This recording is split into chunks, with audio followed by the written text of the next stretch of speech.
FaceTime because it takes a minute. All right, so we are recording now. I will set up the Facebook Live. Because it takes just a second sometimes.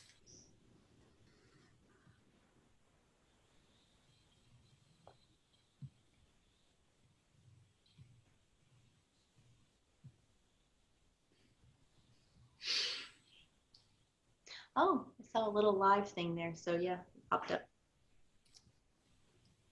I'll just give it a title, and I'm sure we could put the donate link somewhere in, but I'm not that prepared.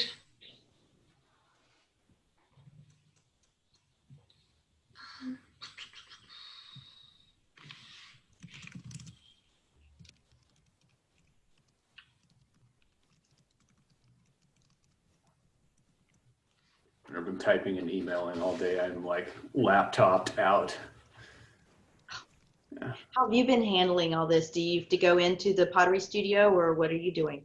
I do. I go in occasionally, and I was just there yesterday and checked the building and stuff because just make sure nothing's broken or leaking, or because that's what it happens. But you know, personally, I like the solitude, so it hasn't been that bad. I'm just grateful to be still employed and working, and you know, being part of the team, which is very nice. Yeah. Yeah. It's true. Yeah. All right, I'm about to go live.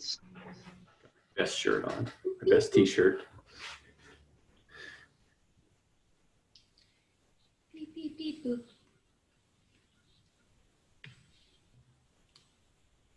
Does it actually say somewhere that it's live? It should say in the little chat where it's kind of by where it says recording, it should say like live. I see that it is recording on Facebook. Oh, this goes off my bucket list. Does it actually say somewhere that it's live? Oh. All right. We are live. Hello, Facebook. And if you're watching this later, hello, YouTube. My name is Kate Driscoll. I am the Public Programs Manager for the Hudgens Center for Art and Learning. And I'll let these other two fabulous people introduce themselves, starting with Ty. I am Ty Nicholson. I'm the Ceramic Studio Manager at the Hudgens.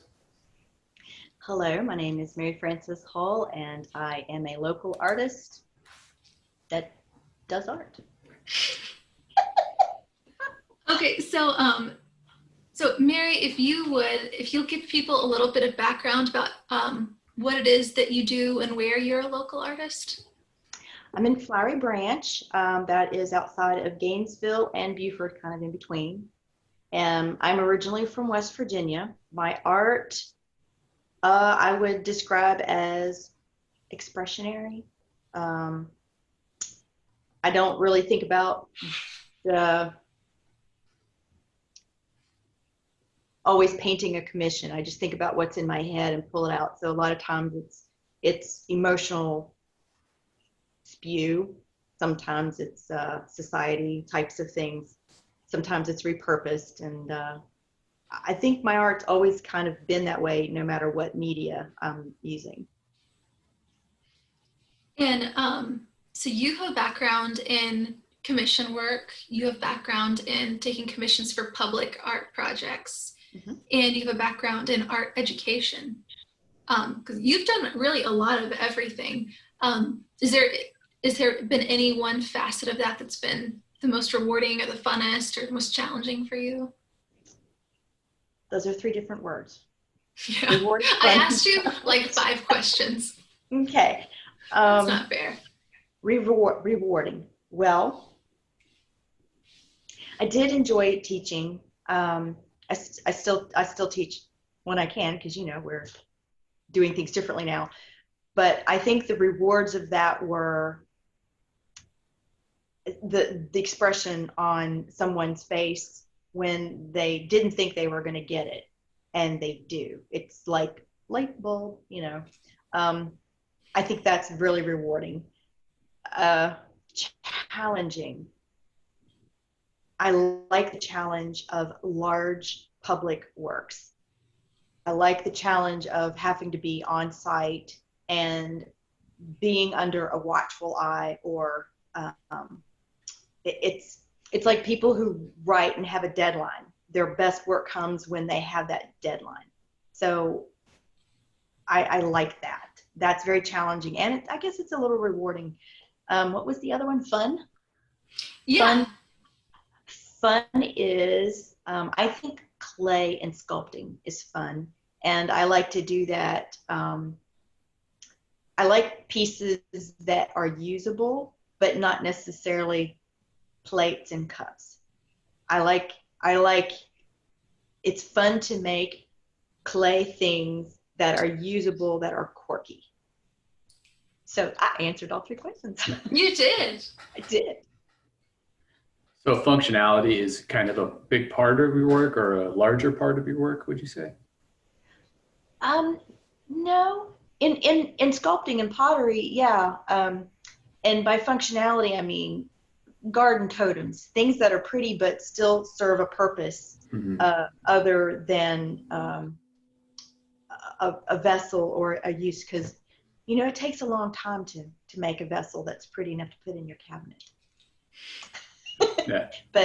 But not so much when you're expressing yourself sculpting a cat or an inanimate object, because it becomes less of your inner critique monologue saying, oh, no, there's a divot there, or there's this, that can't be used, that's imperfect. Whereas when you're doing it in an expression way, it's fun, and it takes faces take on an emotion that you might not have intended to have in the first place. So that.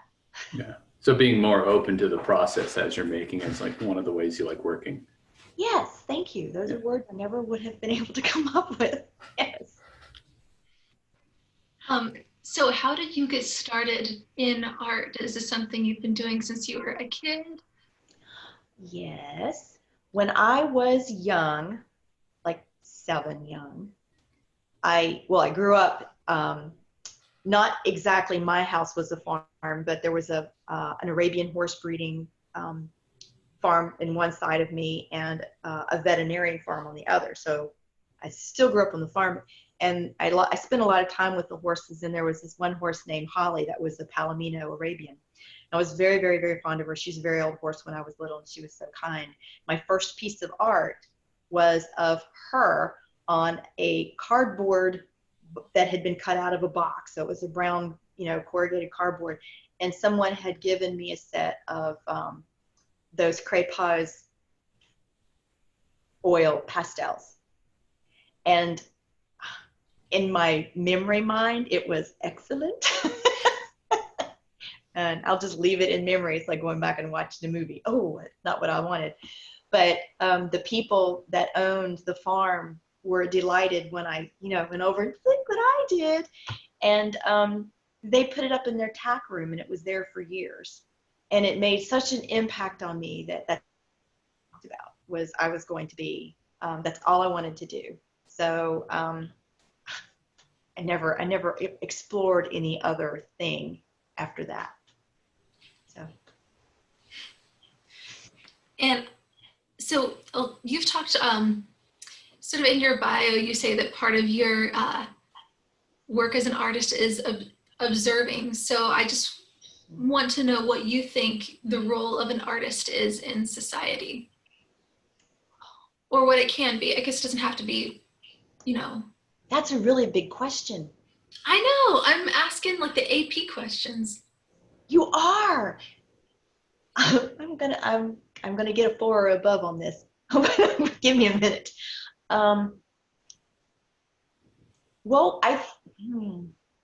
personally, and this is my opinion, I think artists do hold a responsibility to create things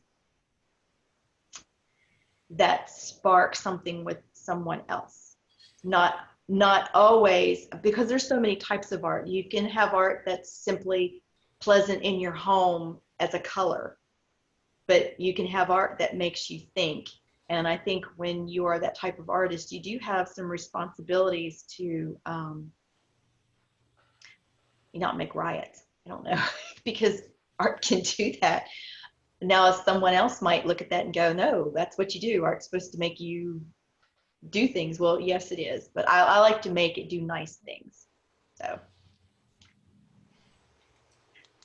that's all I've got for that. That's a deep question. That was that was definitely a 4. You definitely would get college credit for your answer. Oh, okay. Thank you. Yeah. I appreciate that. I guess I just want to know how has that changed over time for you, the way you think about that? Or has that just been how you've always thought of making? No. That definitely changed. When you're a young artist, you're still growing and you're still learning, and you think you know everything. Not everybody does, but I thought I did. Maybe I never grew out of that, but you learn quickly that you don't. And I think as you grow as an artist, you learn that there is always something new, and that something new is not something you already know. So you have to always empty your mind. You always have to flush it, so that when you go to learn something new, you aren't already, oh, I know this, or let me just put my own spin on that. You do that after you learn it, and then you take that and then you mold it into something that's usable for you and how you're going to express it. So I think as I've grown, I have definitely learned to empty my mind when I go to classes, because I love experiencing what another artist is teaching. And I know from being a teacher and an artist, it's hard when another artist comes in, because you're automatically on that, do they like the way I'm teaching them? Is this, are they wasting their time with me? So that's what I've learned most, is growing, is to flush that, walk in, empty mind, take it all in, and then go and use it. I think that keeping an open mind in your making and when learning a new experience is super important, because the trappings of thinking you know more than you do is pretty prevalent, especially in ceramics. I mean, you can be doing it for 15, 20, 30 years and still learn something new. Be like, where has this been? But you like, once you learn how to center and trim, it's like, what else do I need to know? And then you get stuck within that realm, and you can't expand, you can't grow. So I think that's a very important little tidbit of information you shared. I agree. Do you have any people that you've learned from specifically that you think like, wow, they really made an impact on me or what I think or process? Yes, quite a few. When I lived in Ruidoso, there was a man in Hondo that was ceramic. He was a potter, and his first name was Don. And you'd think I would know his last name, but he was a master chatterer. I didn't know what chattering was, and throwing something I was much too small to get my shoulders into centering something. And he was such a patient person, that when it was difficult for me and he would help me, he introduced me to, I can hand build the things that I can't throw. And once he took the time to show that and showed me, you can't conquer it this way, maybe, but look at it this way. That has always impressed me, of someone who was willing to figure out how to teach somebody something that they wanted to do so much. So he was a big point. What else have I done?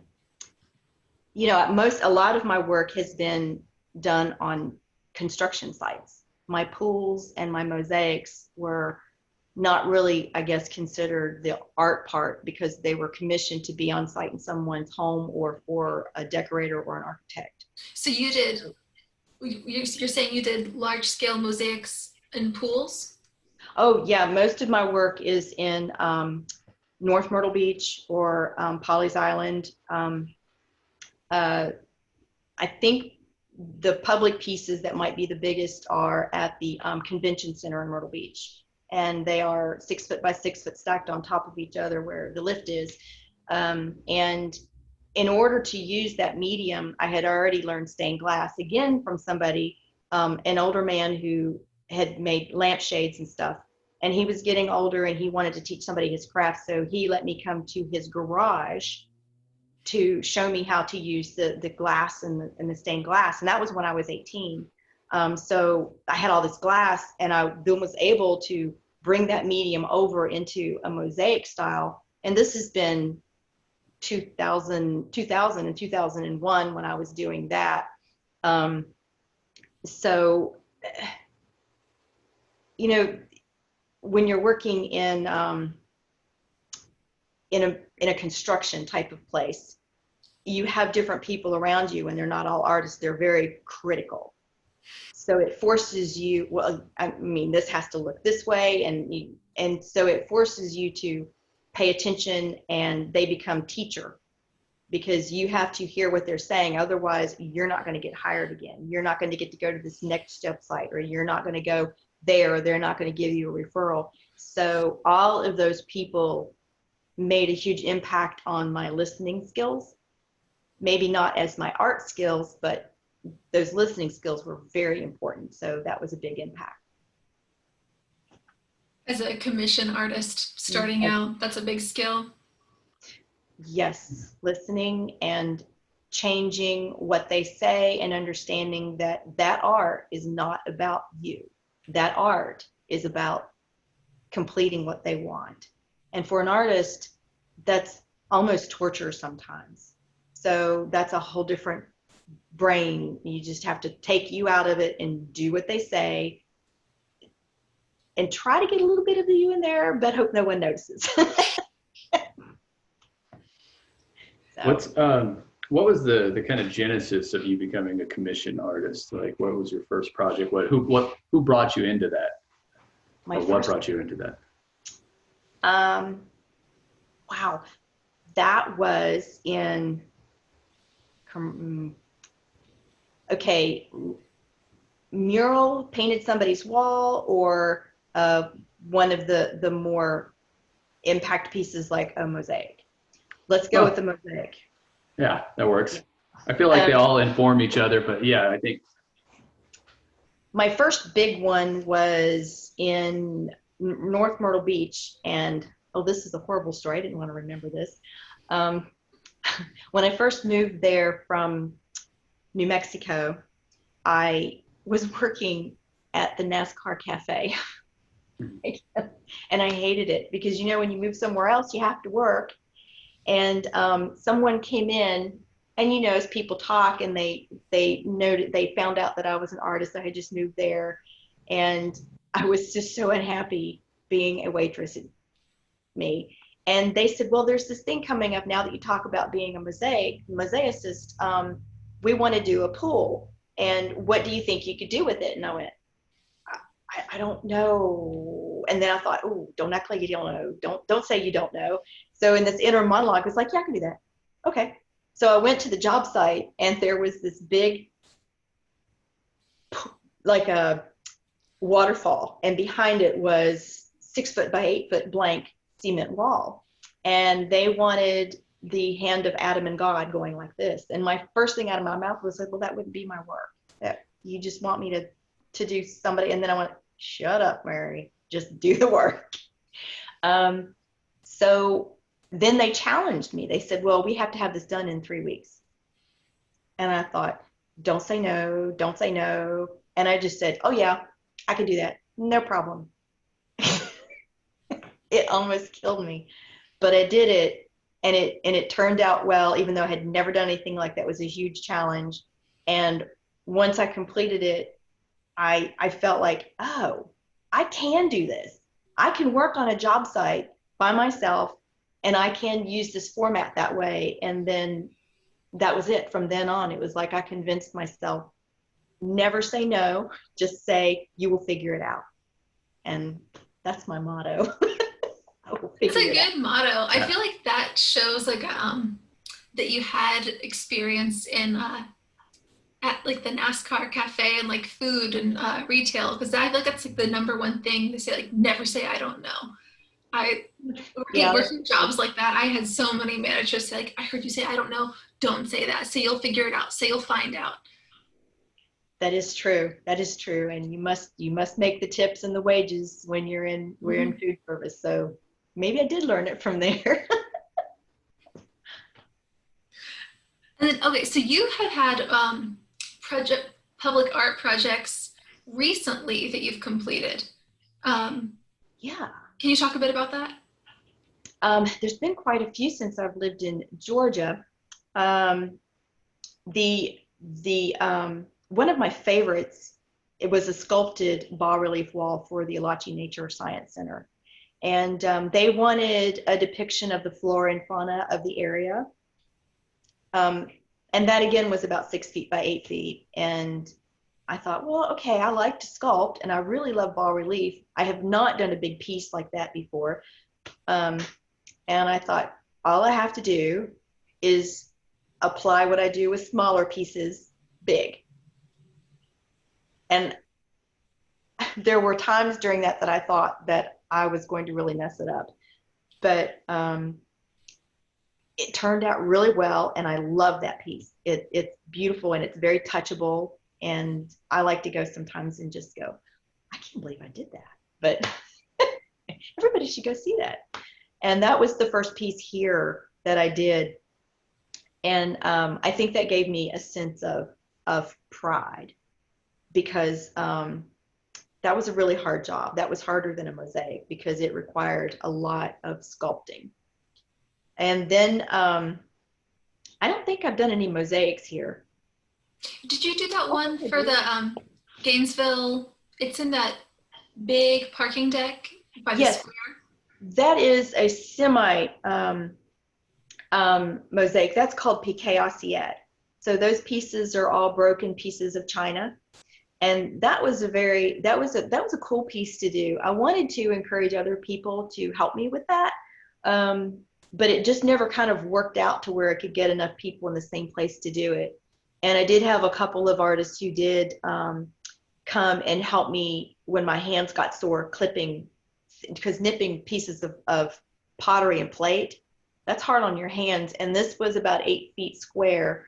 And it was really great that when people realized what was going on, all of the pieces to make that with just started coming to me from people like, well, this was my grandmother's plate. It has a chip in it, or I have these things I'm never going to use before. So all of the materials that I made that with were from people around the area that gave me pieces of their history to go on that. So that was really cool. And you can call it a mosaic just for ease of purpose, but it's really called piqué assiette.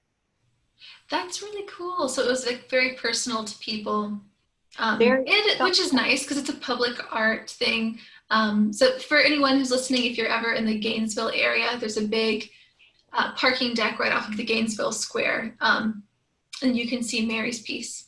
It's right there. They also did the FRAP, which stands for Free Range Art Projects here in Hall County. I believe it's only Hall County, through the Vision 2030. And the first piece that they chose for that was one of my work. And then I got chosen again. So I have 2 of those, but there are a lot of great artists who have had their pieces chosen for that. And that's not something that you do big. That's something that you take a picture of, or it's an existing piece of art that is then blown up and turned into something 8 by 8. So that makes it really open to everybody. And I don't know where those pieces are. They travel. They move around. So the bas-relief piece you were talking about a little bit ago, what were you sculpting it in? Were you actually doing it in plaster, or were you doing an original and then making a mold off of it? No. What I did was I had a table that was almost big enough, that was the same size of the part of the wall I was supposed to do. So what I did was I got cement board and I laid it over the table until I had the exact size I wanted. Mm-hmm. And I sketched the design on that. And then what I did was I laid plastic over it, sheets of plastic. And I just took Ellen Buff clay, which was a mid-range fire, and I pounded it out, and I kind of put a whole level over the whole thing, about 1/4 of an inch, maybe more thick. And I made it so that the plastic would go over it, and I kept it wet. It took about a year to make that. I was able to keep it moist and pliable for that whole time. And then I built from each picture. I arranged on that and built that on it. Mhm. Once it was all carved up and built up, then I cut out shapes. They weren't square shapes like a tile wall. They were odd shapes. So I wanted to not cut out, the head of this little deer or the back of this. So I kind of made these odd shapes, and I gave them all numbers and put them through the kiln. And of course, I had to make it about 6 inches bigger. It was about 6 inches bigger when I sculpted it. And then when it all came out of the kiln, I numbered everything, and I had made my little schematic, and I put it back on the wall, and it was great. It worked really well that way. I had my doubts, but you can keep your clay wet that long. I did use vinegar to keep it from molding. And Ellen Buff was such a delightful clay to work with. I mean, I might have been able to make a better choice, but that one is just so forgiving. It's almost faultless to work with. So. Yeah, I mean, I guess clay stays wet for millennia in the ground, so it can stay wet, I guess. I guess it's about creating the environment. A lot of people who are working on something, there's different levels of wrapping that up. Well, I'm not done with this project, so I'm just going to lay my plastic over, and then, something sticking out that's thin is dry, and they come back and it's like, that didn't work. Or, okay, should I wrap it up to where you can't see it and put a sponge in there? So that's a level of familiarity, I think. But it can be done. You can create an environment. I've worked or helped with commission projects that take a long time, and I've always enjoyed seeing what little wildlife grows out of the clay that you weren't expecting, particularly mushrooms or little plants. And I'm like, where did that come from? It's almost a shame to get rid of it, especially when it's growing out of like a turtle's head or something. I've never seen that. I require pictures. Do you have pictures of that? I might. I will if I find them. But it's always like grass or something. But this turtle was growing mushrooms there for a while, and I was really surprised. And you were sculpting it, and that's what happened. That's fascinating. Yeah, we just laid plastic on it for a couple of weeks, and then come back to it because other commissions are coming in, and then there's mushrooms in that turtle's head. I would have totally sculpted one on there just because it needed to be there. Well, that's what you were talking about earlier. That's one of those things when you have to take yourself out of the project and make it for the buyer or the purchaser. Yeah, that's true. Yeah. But I would be with you with that. Yeah. I also wanted to ask you a little bit about your experience teaching, because you have taught both kids and adults. Is that right? I do. And I just want to know what you thought do you have a different teaching style for kids and adults? How do you do that? I actually don't. You'd think I would, but I talk to them both the same. And I didn't think I was a born teacher. That's not something that I ever thought I would be doing. And it happened by necessity. At one time at the Quinlan, they, I don't know, something happened and people were already there, and somebody had to step in and do it, and nobody else could. So I was like, oh my gosh, okay, I'll give this a try. And I didn't really know what I was doing, but because I talk a lot, don't mean to, but I do. I found out that if I was describing everything I was doing as I did it, they could do it. So I'm a very kinetic teacher. Whatever I'm teaching, I'm doing as well. And I'm talking, or if we're painting, we're going to do this. Don't do anything else. Don't think about anything else. Just do this, and then we're going to do this. And then when people start seeing it come together, they're like, oh my gosh. So I lucked into that. I didn't study that. That just happened. And I had really good luck with it. I think people enjoyed my class as much as I enjoyed them, because when someone is delighted with what they're doing, it's delightful. So No, I know that people did enjoy your classes. For anyone watching, Mary and I used to both work at the Quinlan, and that's how we met. Um, and yeah, I always heard great feedback about your classes. And you taught everything, so many different types of things you taught. You taught a art history class for homeschoolers, is that right? I did. I super enjoyed that. I think that might be one of my favorite things. I would love to do an art history again. Um, what was great about that class was I always found that I learned better if I had comparisons. So when I put the class together for the homeschool group, I decided to book in each part of history and art because they kind of flip-flop back and forth. And I found a pattern. So every week we would do the bookends. And they really, I think they learned a lot more that way because I would pit Gothic against, now I can't think, I just pitted Renaissance against Baroque, and they could go, oh, so if it's this, it has this, and if it's not, it doesn't have that. And then they would start practicing that. They'd go upstairs, and it was an immediate put it to use. So I think that was probably one of the best class plans I really ever put together, and it was very successful. How do you find that compared against teaching art? Because you said you are a more kinetic teacher. Was it a challenge to be teaching something where you weren't maybe physically doing it? We did. Like they had to do a project in this and this so they could see the difference. And each time if they did something for, you really put me on the spot here. I know. They had their book they had to bring with them to class, and it had each page was a larger page and it folded over, and there was we would go over this subject. This is Byzantine. These are the things you're going to see in Byzantine. What I want you to do is draw something that is Byzantine here, and then we would do the next, and then they would have to do that opposite right there. So they had the two things right there on paper that they had created. Then they would talk about it during class, and they had handouts so they could see these lists of things. And then they would write, I would have them write some things out, and then they would go upstairs and look for these things in the paintings at the Quinlan. So they were hitting all of those formats. So it was still kinetic.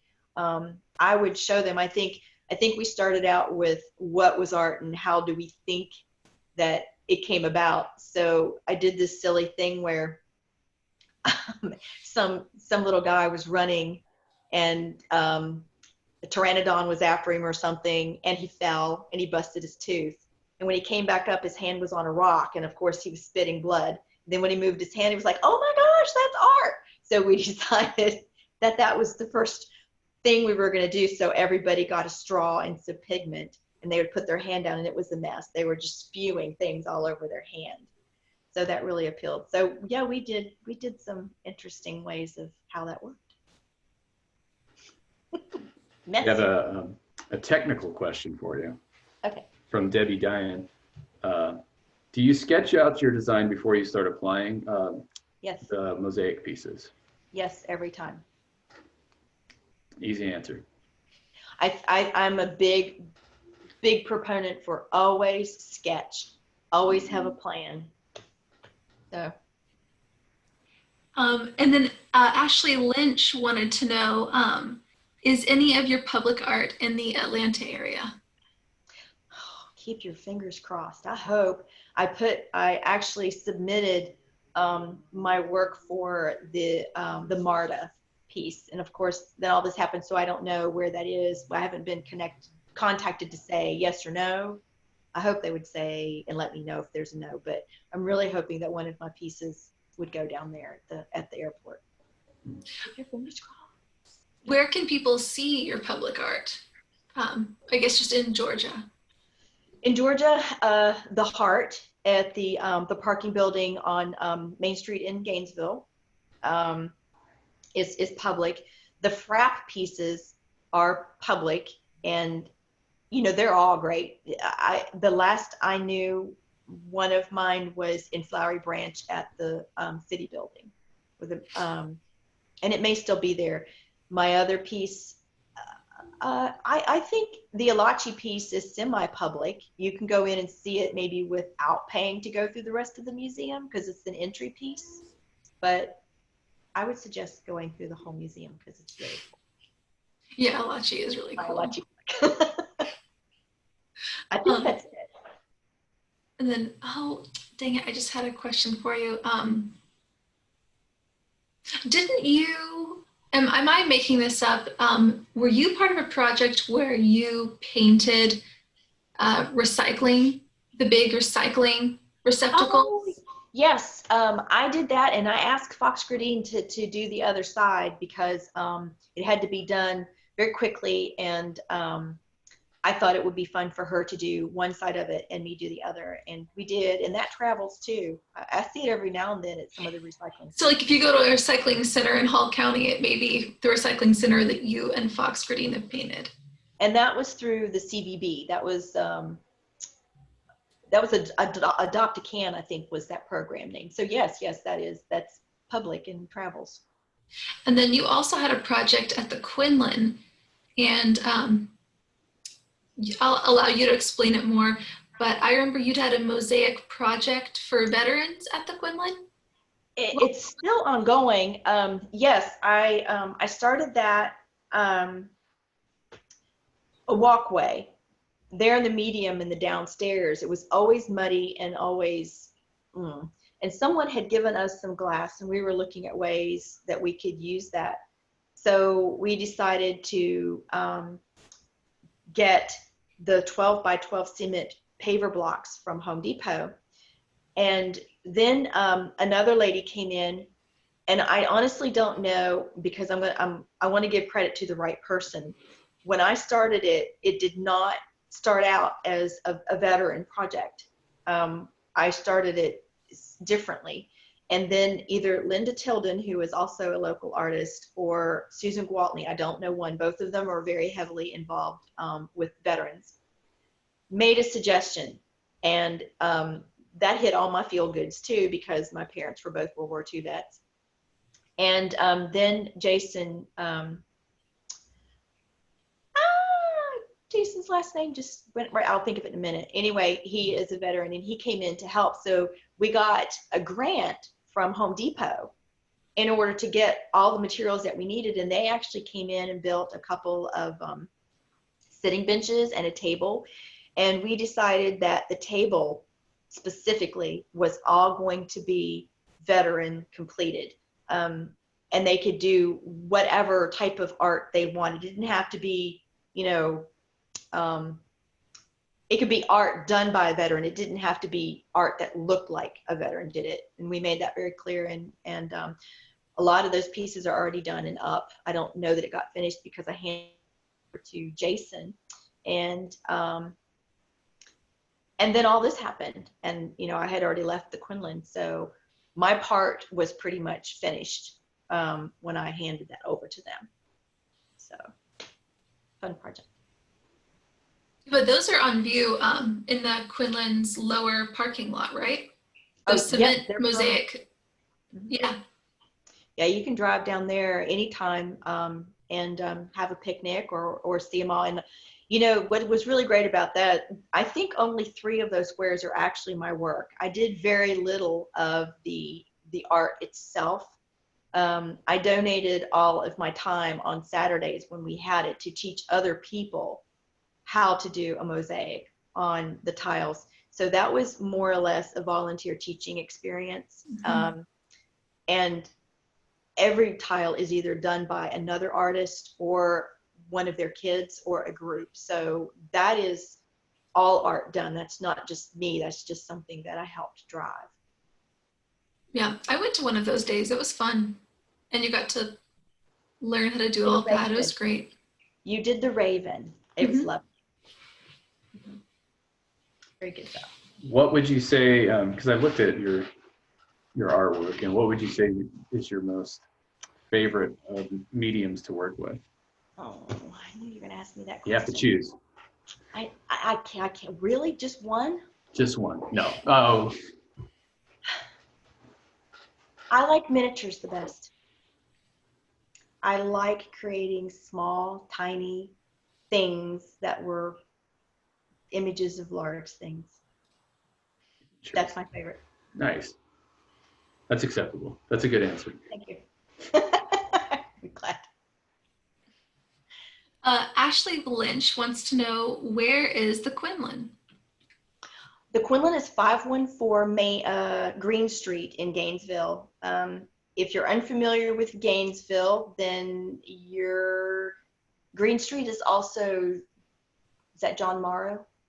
You get off? It's E.E. Butler.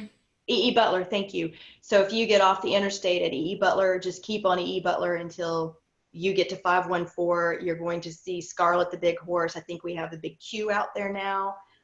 It's a beautiful building. It looks very posh. Go ahead and go in because it's very welcoming on the inside. I promise. I like you say posh. Like, it looks posh, but we won't hold it against them. Well, you know, when I worked there, I think one of the things I heard the most was, you know, I've never been here. It just looks so fancy. And then they would come in and they would go, oh, this is very casual and welcoming. It's like, yes, what took you so long? So I think the upstairs for years, it's got the big pillars. It's very regal. It looks like a place that only a certain, you know, you'd go for a black tie affair or something. But that's not really what's going on inside. So I heard that so much that I kind of say, go in. Doesn't matter what it looks like on the outside. Just go inside. Okay. Yeah, that is a fun center. If you're in the Gainesville area, it's definitely worth stopping in. They have a cool sculpture garden. I got married there. I got married at the Quinlan. You were so beautiful. It's fun. Yeah. Oh, Pamela Kohler Camp just commented, hello from Gainesville, Georgia. And then Pamela, I think she has the gallery on Main, and she's one of our instructors at the Hudgens. Say her name again. Pamela Kohler Camp. She and she would be able to talk more about this. I'm just like inviting her into the Hudgens talk. She has a gallery in Gainesville. The gallery on the square or on down, because there's a couple now. I thought, cool. Yeah. Well, now I need to go by there and see who all's there because I thought I knew everybody was there. And she's an instructor at the Hudgens, and everyone has great stuff to say about her. Oh, awesome. Well, we're going to wrap up pretty soon. So if anyone in the chat has any questions. Main Street Gallery. Main Street. Mm-hmm. Is definitely it open now? I don't know. We'd have to wait for her to say so in the chat. Oh yeah, that's what Pam Kohler Camp said. Main Street Gallery, gallery on the square. Yes. Okay. Yeah. If anyone has any questions for Mary, put them in the chat before we wrap up.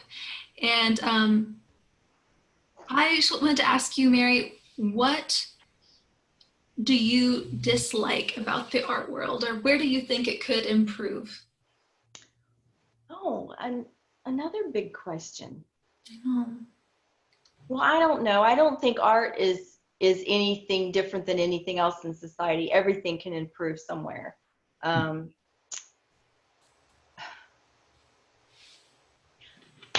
can't answer that, Kate. That's too hard. I don't know. Improvement would be my opinion.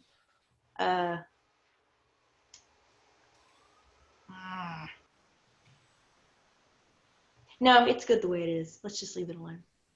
That's the way it is. Let's just leave the art world alone. All right, guys, we are going to wrap it up. If you missed the beginning of this, don't worry. You can just go on our YouTube channel. It'll be posted tomorrow on our YouTube channel, and you can catch the beginning of our talk with Mary Frances. And hopefully we have a lot more interaction with her. She's an interesting lady. I'm excited to teach there, yes. Thank you. All right, guys, I'm going to stop streaming on Facebook. Check out the YouTube if you want to catch the beginning. Bye. Bye. All right. Da, da, da, da.